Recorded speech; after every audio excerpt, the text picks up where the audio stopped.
bringing up an old Star Trek term, a Kobayashi Maru scenario. And a Kobayashi Maru scenario means a situation where you can't win. It's a lose-lose scenario. And the question is, how do you act? What decisions do you make in a situation where every outcome is bad?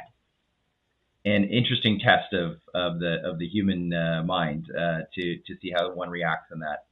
And I think the sovereign debt situation is the Kobayashi Maru situation. Every possible path out of it is bad. Some are more bad than others. Default, that would be disastrous.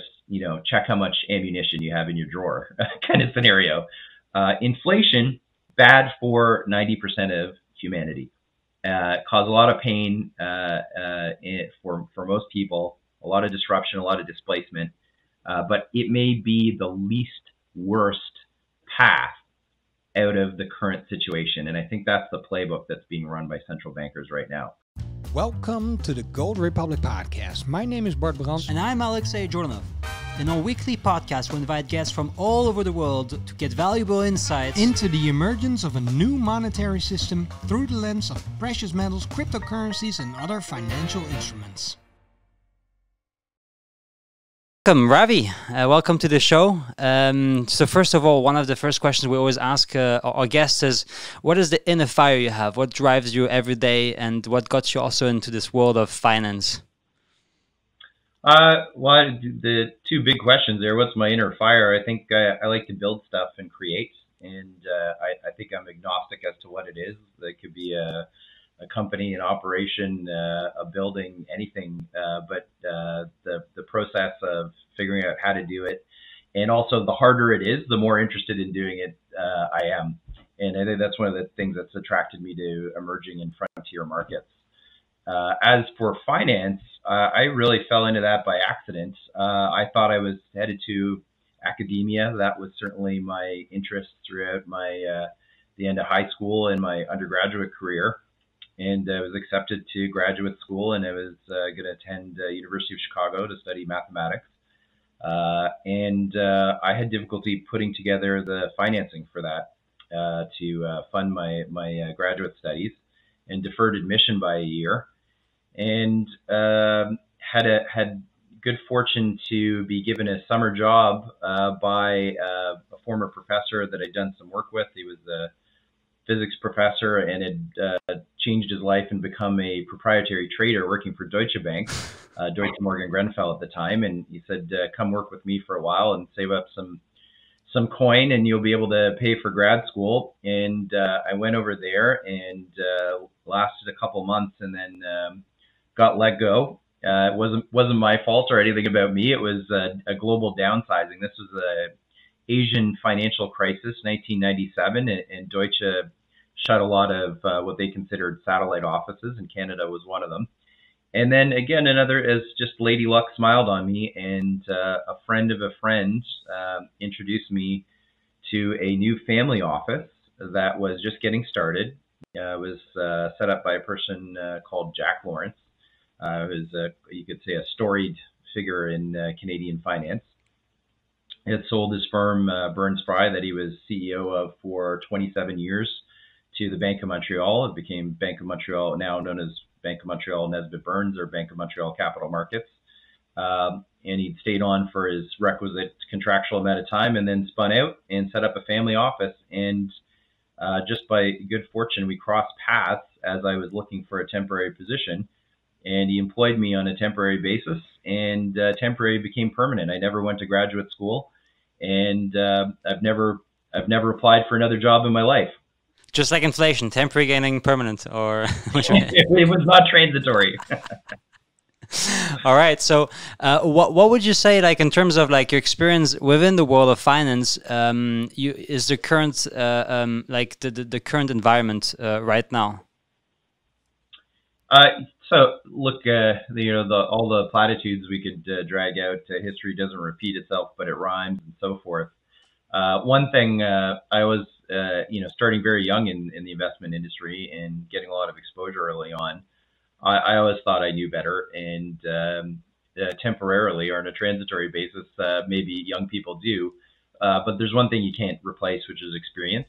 And, for better or worse, I suffered through starting my career with the Asian financial crisis and long-term capital management crisis, followed by the tech bubble in September 11th, followed by the financial crisis starting in '07 and culminating in '08, '09. And then now this very difficult to understand, complex situation that's evolved since the financial crisis, evolved and not resolved, I'll say. And the history or the experience of having gone through a few other crises, different orders of magnitude. This one is the big monster. It's orders of magnitude larger, I think, than what we've experienced previously. So it's hard to draw parallels, but certainly that experience does help shed some light in terms of providing context for how this could play out. How would you qualify where we are now? Well, broad question. So if I talk about capital markets, look, if I apply any traditional metrics to equity, I'm not going to take you down an undiscovered path here. Everything looks very expensive. You can struggle and find some sort of angle to look at to argue based on we're coming out of a huge explosive growth post-COVID, equivalent to a peace dividend, something like this. But there is no historical context for justifying today's valuation. There is no plausible growth rate. The case study I did a presentation over 20 years ago. It was in 1999 on Cisco Systems. And the title of the presentation was, This Time It Isn't Different. And Cisco Systems, I think everybody can agree, is a tier 1.0 fantastic, amazing company. It is built the guts of the internet. It's been innovative. It's been aggressive. It's been everything, well managed. There's no black eyes on Cisco Systems. And it could do no wrong in 1999. And it had just an astronomical share price and multiple of everything. And my analysis in that presentation some 22 years ago showed that for it to justify its share price at the time, 10 years out, it would have to be something like 20% of the U.S. economy. And so while I couldn't say anything negative about Cisco, it had huge growth, double digit for the foreseeable future, excellent management, excellent balance sheet, excellent everything. I just couldn't see it being about a fifth of the U.S. economy in 10 years, which said, okay, maybe the stock goes higher from here. I don't know, but it just doesn't justify the share price. And if you look back at the performance of the subsequent 10 years, it was terrible. It never recovered that value, and nothing ever went wrong with that company. It's continued now 22 years later. It's still a great company, and it's still an important company to the internet. But it had passed its boom phase and its overvaluation phase, and had a lot of correcting to do.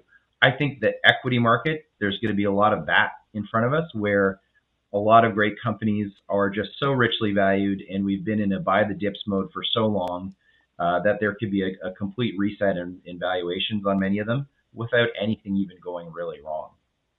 What's the catalyst for that? I can't tell you right now, but I think that's definitely something that people need to spend some time thinking about. The other key one is fixed income, cash and fixed income. We're now seeing a period where we have inflation, and I think inflation is now a mainstream word. It's not for tinfoil hat, gold bugs and crypto maxis to talk about only. It's something that we're all seeing in our everyday life. And none of us, in their 30s or 40s, have lived through any sort of real inflation in a meaningful way. So we have no personal context, and human nature is, it's been like this. It's continued to be like this. My brain is telling me that it will also continue to be like this for the future. And it's very difficult for us to adjust to a new reality where something that we've taken for granted and has been true for a very long time ceases to be true. And I think that has happened right now. We're just seeing it before our eyes. We're going from what has been, and I agree, the official inflation statistics have consistently understated real inflation, but it has been undeniably a very low inflation for a long period of time era. And we've seen a pivot here, and we're going into higher inflation, and that changes a lot of things. And if you're looking at asset values and our portfolios and where we want to invest our money, and for that matter, our time and energy. Something like bonds or fixed income, where your upside is you get some very minimal return, if any. Of course, a huge percentage of bonds are negative yielding now. That's your upside. And your downside is real rates right now are certainly negative and probably getting more negative. So every year you hold those investments or those instruments, you're losing more money. And I talk about the example to people to just put it in real terms. Maybe you have $1 million of cash or fixed income investments on one hand, and maybe you have $1 million house on the other. And in 10 years from now, if we have this huge inflation that I'm seeing in front of us, that $1 million house in 10 years is going to be the same house. You're not gonna be richer, but that house might be in paper dollars worth $10 million. But if you had that $1 million, you were the sorry soul who had the $1 million on the other hand in cash and fixed income instruments earning 1% a year. You'll basically have $1 million after 10 years, and that $1 million will get you 1/10 of that house, as opposed to 100% of that house today. So that's not something any of us have seen in living memory. You have to go back to the 70s to see the kind of inflation that causes that, and even before that, the kind of inflation that I think that's ahead of us. You have to go back to the days leading up to World War II. So I think this is, I don't want to use the word unique, but this is a very important time in markets for all of us, and it affects each and every citizen on the planet. Inflation isn't something that just affects people who are in the 1% or 10%ers that participate in the stock market. It affects everybody in their everyday life, 365 days a year, and it's something that we all need to think about. How? Just a short follow-up, because you referenced the 70s. Of course, back then we had Paul Volcker, who with real interest rates, net interest rates, made it really attractive to get into bonds again, for example, and it crushed gold. How long would you think this cascading these cascading events can last? Because we don't have we can't raise interest rates in real terms because we have so much debt. That's the primary difference. And so the other comparison that comes up when you start to, if you're somebody like me who spends a lot of time talking about debt to GDP ratios, is the end of World War II and the United States coming out of World War II with over 100% debt to GDP. Very different situation. So 1970s, let's deal with that one first. You started to see rapid inflation. You saw home prices soaring, the price of raw materials soaring, shortages. We had the oil embargo and the oil price shock in the early 70s. That was also sort of a key pivot point in history to look back at, and what that percolated through the system. So a lot of similarities now. We're seeing for different reasons, a bit of an oil price shock. That hasn't really percolated through the system fully yet. It will, and it's going to get worse before it gets better. We're seeing raw materials spike. We're seeing real estate prices spike, real assets everywhere spike in value.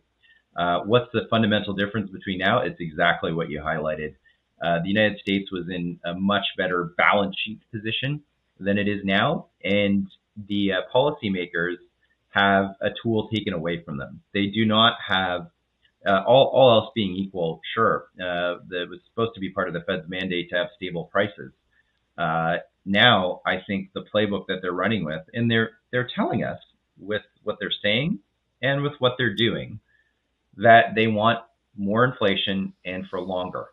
And the reason why they're telling that, the only part that they're not telling us is really why, and that's because of the debt situation. If the United States was at 30% debt to GDP, we would already have higher rates, and that would tamp down house price gains. It would tamp down commodity price gains.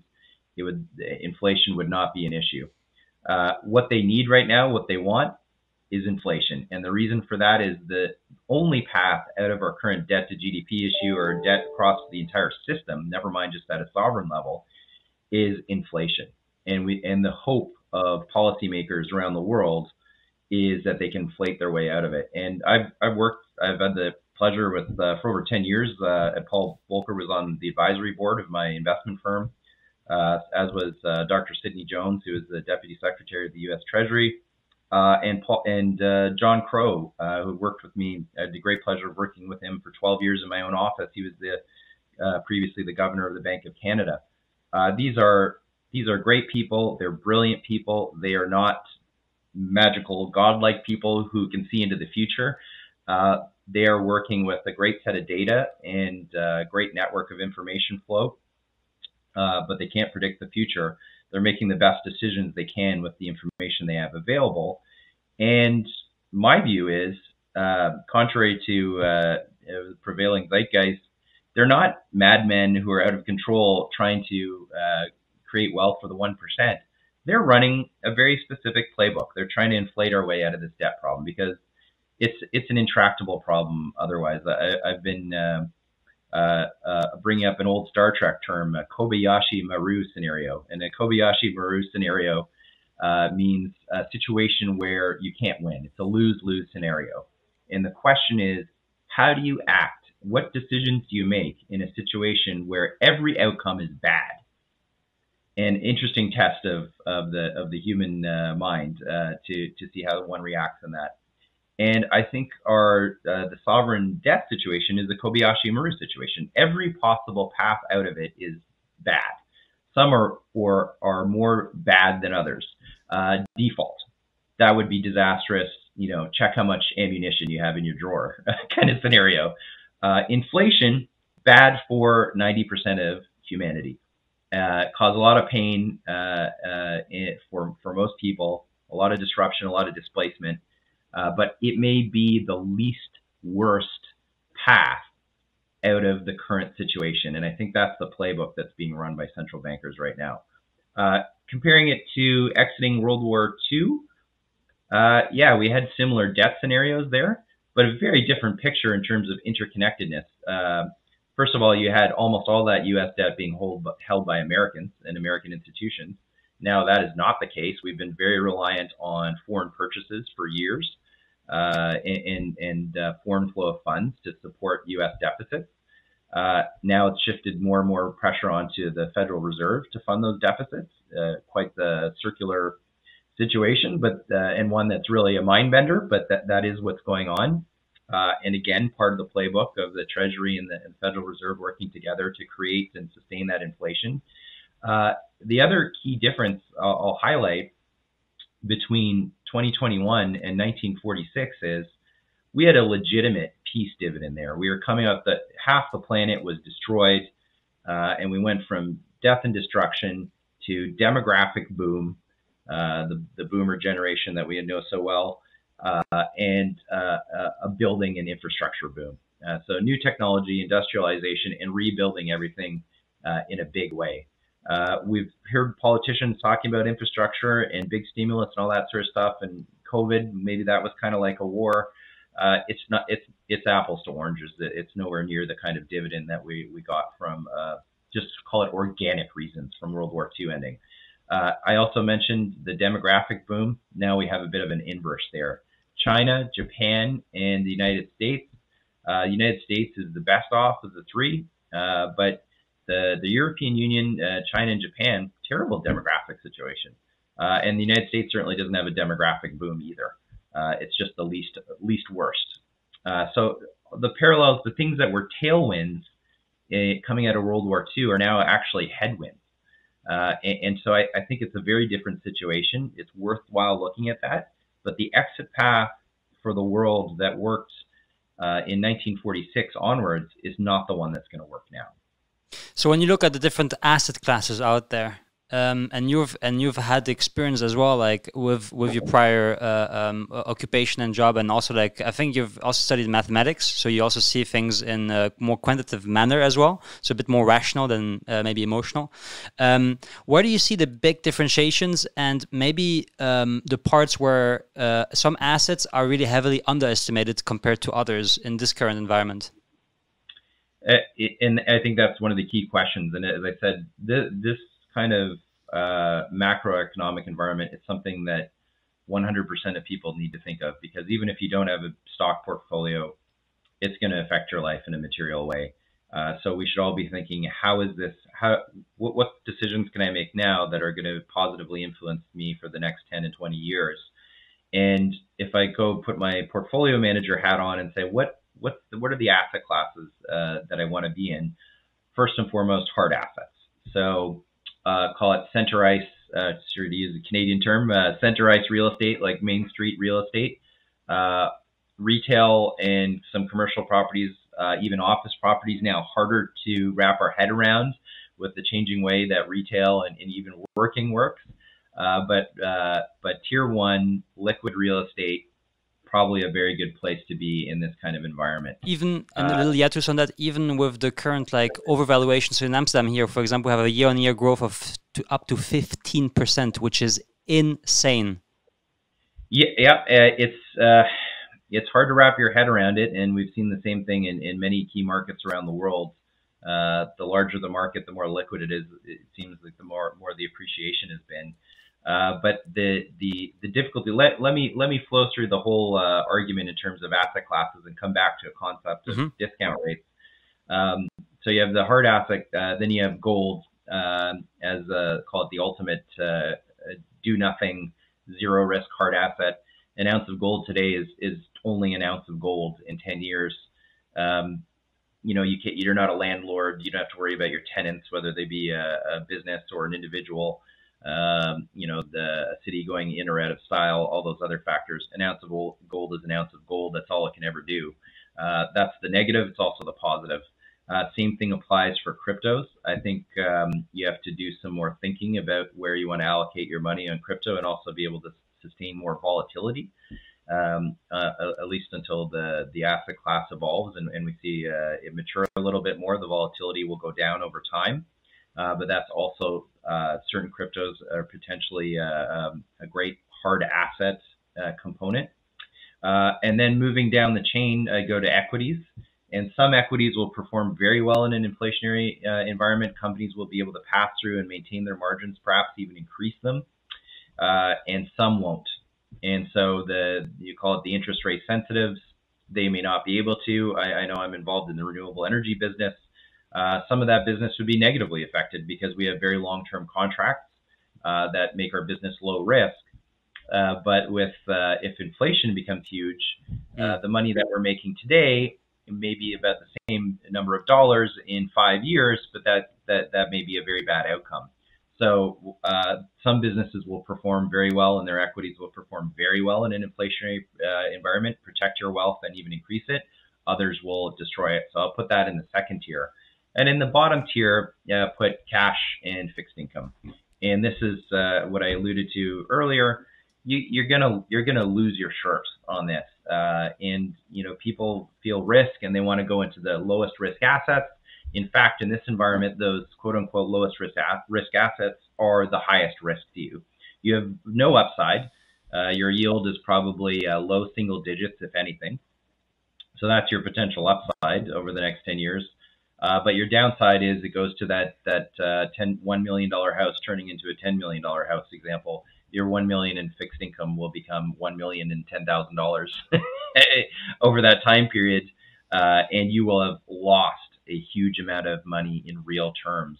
So that is, that traditional, portfolio allocation have X% in fixed income and cash. I would be looking to push that down to as little as one could stomach at this point in time, really to protect your wealth from that inflationary effect. To which splits you said? I'm not a financial advice, of course, advisor, but for me it's zero. It's literally zero because I don't see any reason to hold those. It's like bonds, for example. Yeah, exactly. If a different age, different financial situation, perhaps people need liquidity. You have to have some percentage in cash or near cash instruments, no problem. But for a long-term investment portfolio at this point in this the kind of market environment I see, zero. It's us. It's actually Bart. Sorry on that. Actually, I'm gonna follow up on that. Is J.P. Morgan recently, before the Fed had their FOMC meeting, is they announced that they're actually gonna hold very large positions of cash until they basically have a better outlook on where this inflation is heading at. Is this also like joined to what you just said in terms of narrative of actually holding cash, even though people tell you, "Wow, cash is trash, inflation is coming"? And there are other considerations too. I mean, if you also if you're of the view that there could be a huge correction in equity markets, perhaps it's worthwhile to have a larger cash component. For me, I own virtually no equities. I'm a hard asset investor and have investments in my own companies, which just stay there and will for the next 10 or 20 years. So I'm not thinking in that way. But I could see somebody with billions or almost trillions of dollars of assets having to think that way in this kind of environment. So I wasn't surprised to see that at all. Mm. I wanted to just elaborate a bit on the demographic situation that you just explained in combination with the housing market, because we see housing just booming. Well, Alexej gave the example of Amsterdam, which is totally on fire. Then again, demographics have a longer term influence on also the availability or the demand for housing. How would you square these two different factors, because they could tell you to get out of housing right now?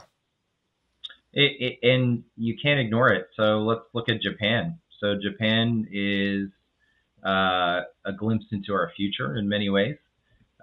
Their situation has been accelerated and exacerbated by a couple of factors. First off, very healthy populace, generally healthy diet and habits, and so they very long lifespan, several years longer than most Western nations. Second, they also have a traditionally closed society with almost no inward immigration. And so they don't have that release valve where they can increase it or decrease it to control the population flows. It just culturally and legislatively has not been something that they've permitted for basically forever.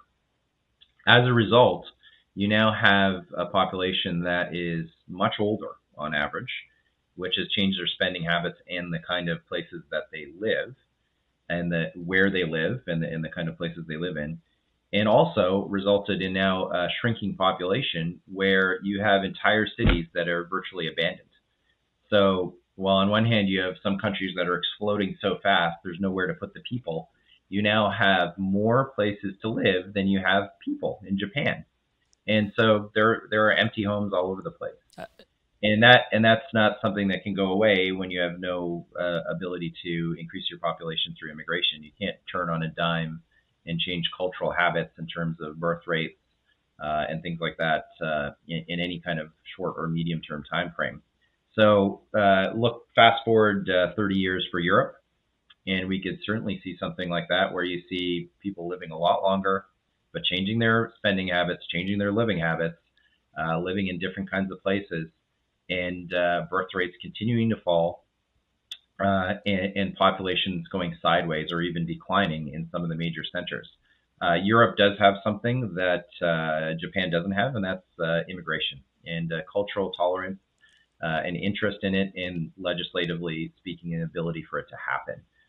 North America is similar. So I think we'll continue to see flow of people from the global south, whether it's Asia, Africa, South America, and otherwise, into Europe and North America, and continuing to support those markets. But it's not something that you can just blindly shoot. That's why I described gold as the ultimate simplistic hard asset. You don't have to do any thinking about it. It just is what it is. Real estate, it's like buying an equity. You can buy liquid Main Street kind of real estate, and that's a little bit less thinking than making some big long-term speculative bet on something that's a little bit counterintuitive, but you're still basically buying into something and the fundamentals that support it or not. And so that the demographics are a huge factor on that. I can speak with experience from Toronto, and Toronto is a city that just has massive net immigration, and you can't build housing fast enough to feed the net immigration that's forecast over the next 20 years. And so there's upward pressure on real estate, which makes it potentially a good investment. Offsetting that, on any traditional metric, that real estate is already extremely expensive. It's many multiples above the average in terms of multiples of the average income, after-tax income of the resident of the city. One of the metrics that people look at to decide if real estate is expensive or inexpensive. So there are many factors like that to look at. Hong Kong being another place I lived is another. You need to totally throw out all your notebooks and your textbooks and trying to figure out the value of Hong Kong real estate. I mean, there's parking spots in Hong Kong that are worth over $1 million each, and that's those kind of values have been sustained for a very long time, not because the population is changing very much, but because it itself is an asset class for much of Asia. Hong Kong real estate is a place where you park money as a long-term savings opportunity. You put money into Hong Kong real estate. You feel comfortable that it's not going to be taken away when your government falls. You feel comfortable that it's always going to be supported by China. You feel comfortable that there's always going to be freedom of movement. Some of those things are in question now. And it's an asset class unto itself, kind of like London real estate. So every single real estate investment is something that needs to be analyzed and looked at for its underlying fundamentals. But as an asset class, it's one of the first places that I would look for participating in this inflationary environment. The other thing to remember about real estate investment opportunities, there's often the ability to buy real estate with a substantial amount of leverage where you're borrowing on a very long-term basis. And that will provide tremendous leverage to the upside on your equity component if we're right and we have this hugely inflationary environment. So that's I think a very fascinating key component also of our whole conversation. We always rotate about that. So there's a couple of questions and aspects I want to unpack. First is the rising. So your go-to right now is real estate. We see that it's like increasing like globally as well in general. And for you, it's like a safe bet that for the next decades to come, even if you now invest in real estate now, you always get like your buck back, and to relative terms, always be above like inflationary tendencies that we also have in other asset classes. That's my first question. I think as an asset class, it should be near the top of the list, and everybody has to do their own work on which investments they think the fundamentals also support that. Mm-hmm. You can get wiped out in it too, like just the example of the changing face of retail, the changing face of working environments. You can have a lot of destruction of value in office properties, small retail, different categories. You could have the Japan effect in some markets. But as an asset class, in aggregate, I would say this is one place that should be at the top of everyone's list to participate in that inflationary environment. So, and correct me if I'm wrong, if I translate this, and because we're talking about inflation arises differently in different asset classes and also for different people in different parts of the world, right? So it's like I like to compare it now for the analogy and for people to listen and watch us. It's a tide. You have an ocean, and the tide is basically the level of inflation, right? And some people are tied to the bottom of that ocean or that bucket of water, let's say, to make it very simple. But if they don't have the buoyancy to keep up with that level of inflation, they'll start drowning, right? And that's for you, inflation from a measurement perspective, from a base perspective, would be then real estate. Real estate being that buoyancy floating on that sea of inflation. And for most of us, the primary cost in our life is supporting our place of residence. Yeah. So whether it's the purchase or the mortgage payments, et cetera, to sustain it. And if the price of real estate is going up, we're experiencing inflation. Yeah, it's a fact. And also, like you can see it also translate into the hike and increase in rent that will follow suit right after. Yeah, of course. The people need to earn a positive return on the purchase of that real estate. It doesn't matter if you're a renter or you're a purchaser. You're participating in that price increase, whether you like it or not. Precisely. So why isn't real estate part of the CPI measurements or inflation measurements that the Fed uses, for example, or the ECB? We had in the previous episode of Arne Wellens about this, but I'd like to have your take on it. Bart asked that question actually. And it's one of the more contentious items, and usually where it does show up in inflation indices and metrics is the cost of your cost of living. And this is one that's then highly sensitive to interest rates. So if I have a 10% prevailing policy rate and let's say mortgage rate, my cost of living in a $1 million house and supporting a mortgage for it may be the same as living in a $5 million house when the policy rate is 1% or lower. And so my monthly payments might actually be the same. And if it does show up in most of the inflation measures where housing cost does show up, it shows up as your rental cost and your or your cost of sustaining that mortgage and living in that home, which is of course tied directly to interest rates. So I think even when it does show up, it's heavily muted. To me, you still have to pay you still have a $5 million cost for that house. The mortgage payment may be the same as in a different interest rate environment as a $1 million house, but it's 5 times as expensive. That's inflationary. For sure, those are real dollars that are going to have to be spent to pay for it one day. It might be over 20 years or 30 years, but it's happening. So I think that's one of the big missing pieces to the inflation discussion.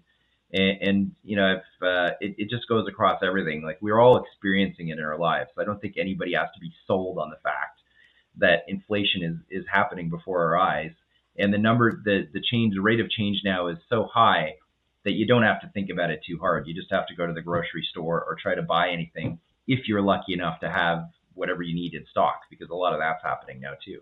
Yeah, which is actually something that is very good for next question, because we see in this worldwide logistical chain that is breaking down. That is compounding, I think, upon prices rising and stock disappearing from shelves. What's your take on it, and how would you see this because you were talking about the end of the system where we're headed towards? How does that fit into that story? So, I mean, there's a couple factors that have compounded it. I think some of it related to COVID, some of it not. But I think, again, this is part of the playbook. The policymakers actually want this to happen, and it's playing out. Let's see if they can control it, but I don't think anybody can. It's putting my mathematician's hat on. It's inherently a complex and chaotic system, and therefore you can't control it. You can try and shove it in your direction, but that it seldom works out the way you want to. But that was where the policymakers want us to go. They want that inflation, and now shortages are a natural consequence of inflation. Sure, there's some supply chain disruptions, and I've experienced it in my businesses. Most of that, to be honest, was 2020 stuff. We're kind of mostly beyond that. Right now, it's more like going down to the root cause. Maybe I can't hire enough workers to make my widget because the minimum wage is now X dollars, but there's not enough people willing to work for X dollars. As crazy as that sounds. They just aren't there. Or now I have to wrap my head around, maybe I have to pay 1.2X. And it's going to take me a while to wrap my head around that and realize I'm going to have to staff up and do that. Also, margins are disappearing along the chain, so people stop making stuff. Maybe I want to buy a washer and dryer for $1,000, and it was $1,000 last year, and I'd probably be willing to pay $1,100 this year. But the price of the metal and all the components and the semiconductor that go into it now cost $1,200. And the manufacturer is like, well, I'm bleeding off my old inventory, and I'm reducing my production going forward, because if I have to restock with current stuff, I'm going to have to charge $1,600, and I don't know if my supply chain is going to take it. These are the kind of things that happen when you hit those pivot points. The prices are going to go higher for everything, and then the production will follow suit. That guy making the washer and dryer is going to say, wait a minute, now people are paying $1,800. I can start paying higher wages in my factory, and I can start replenishing my inventory of commodities and of semiconductors, et cetera. Of course, in the real world now, everything's much more distributed across the supply chain, and guys are sourcing everything component by component and jamming it all together. But the same logic applies, and it just applies down the whole chain. This is what we see when you have a step change. and it's all going according to plan. It's everything that you would expect to see in this kind of environment, and it's happening before our eyes. I really dismiss sort of COVID-19 as a major driver for it. Like I really March through June of 2020, I really saw in my own businesses real supply chain challenges, ports that were closed, factories that were closed entirely, key supplies that we couldn't source or were worried about sourcing. So we sort of doubled and trebled our inventory of it in anticipation of problems that were to come. Since the summer of 2020, I think that the world just sort of adjusted and adjusted phenomenally well. I think the issues that we're all seeing in our day-to-day lives are related to inflation more so than any sort of hangover from COVID-19. Yeah, so we got so not transitory; it's going to be sustained. We're talking about you talked about wages, and I think that's a really good point here because if we see a rise in prices, there will be, as you also mentioned, like there will be a moment where just McDonald's, for example, actually paying people to even show up at interviews, and also other examples out there of where you see early signs of what's other experts call like this are some factors when wages start rising that we have actually real runaway inflation, or that it will really go out of hand. First of all, when you look at the wage growth in the last, not just the last 2 years, but the last decades, and the growth of GDP, do you see any disparities? Do you see any worrying signs? What is the effect of COVID also through policies? That's, for example, minimum wage in the US that the Democrats are pushing for in certain states as well. But also in Europe, here we have also minimum wage. That people not accepting the jobs because even the minimum wage is not giving them enough. Are they too lazy? Is it because of the support they get, the stimulus checks? What is it exactly? Like taking like all of what I said together, how do you make an image and picture out of it? And I'll try to unpack the COVID-19 factor. I think we started seeing it before COVID-19, and I'll give you an example with American politics. The rise of call it the further left, the Bernie Sanders and the Alexandria Ocasio-Cortez sort of camp of people saying, look, half our population is not being represented here, and people are not even earning a living wage. Like wages are too low. There's too much advantage legislatively and otherwise in the hands of companies. And that's in the United States in particular. But the truth is probably more so in many countries, certainly in the developing world, where the employers and the governments have a very tilted playing board in their favor versus the general populace and at least most of the population. We were seeing these effects and these issues 2 years ago, pre-COVID. They've accelerated. COVID has certainly accelerated them. The one overlay which has confused and befuddled the thing has been the stimulus checks. In most of the developed world, certainly in parts of Europe and in Canada and the United States, it's been better in some cases, certainly in Canada, for people to not work. You've been doing a lot better or very similar, and not working and getting paid similar to when you put in a 40 to 50 hour work week. Sounds a lot better to me if I could do that by not working. So that's knocked a bunch of people out of the workforce. Probably not very many, but at the margin, when you're already super tight and experiencing these issues pre-COVID, it makes things a heck of a lot worse. You also, as you start to see this price inflation, you have a factor that kicks in, which the logical path for this factor is storming the Bastille. There are too many people who just throw up their hands in despair and say, like, I just can't make enough to live. This is got to stop. And so that's one of the darker outcomes or the darker paths that you can end up with extreme inflation. And in many cases in history, it leads to war. It's certainly one of the fingers that gets pointed at the cause for World War II. Was the economic scenario in the aftermath of World War I, which led to French Revolution as well. Absolutely. So that is definitely one of the more worrisome potential outcomes of the current market situation, is that there are already, looking back to even the election of Donald Trump, why was he elected? A lot of the reason was this odd that they should elect a guy who was born a billionaire, or more or less. as their representative, but too many people who are disenfranchised and we're getting left behind. And inflation that we've seen in the 5 years since that important event happened in 2016 has accelerated and amplified that effect. There is more disparity, more anguish, and more people throwing up their hands and just saying, how is this going to work for me? Something has to change in a big way. And that is going to cause a lot of upward pressure on wages, which the only other thing that approaches it is oil price and how that can percolate through the whole system. If that wage goes from $15 an hour to $20, you got to pass that through the whole chain and pass the margin through the whole chain, and people will get squeezed at every step. And the system is very resistant and sticky and find huge difficulty absorbing that, but it will have to, and it's going to be very painful for basically everybody.